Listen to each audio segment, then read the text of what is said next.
našem selu, u šumici toj živi mali jež. U kućici svojoj kući traja perčulke i lepa je baš. Hej, pa to je Mića Ježić naš.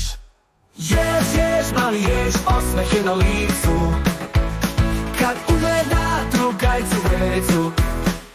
Veverica Verka, našeg Miću Merka, ona brzo skakuće ko opasna zverka. U kućici svojoj Mića srećno živi, u gostima su Vuk i Lisica bili. Vuk, lisica i maleni zec, ko će koga pojesti, eci peci pec. Vuk, lisica i maleni zec, ko će koga pojesti, eci peci pec.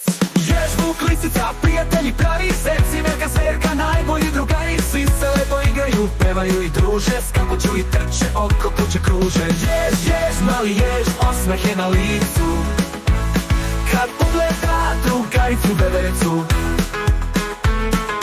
Vuk, lisica, našeg Miću Merka, ona brzo skakuće ko opasna zverka. Ona brzo skakuće ko opasna zverka.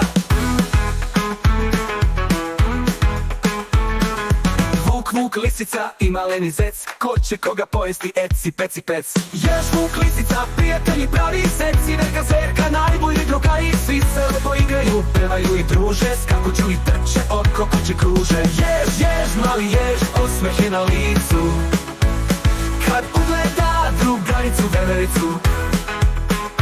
Vuk, lisica, prijatelji pravi zec i Verka zverka, najbolji drugari. Svi se lepo igraju, pevaju i druže, skakuću i trče, oko kuće kruže. Jež, jež, mali jež, osmeh je na licu kad ugleda Vuka, Zeku i Vevericu. Kad se spusti noć i ti spreman si za san, još 3 puta lupi dlanom o dlan.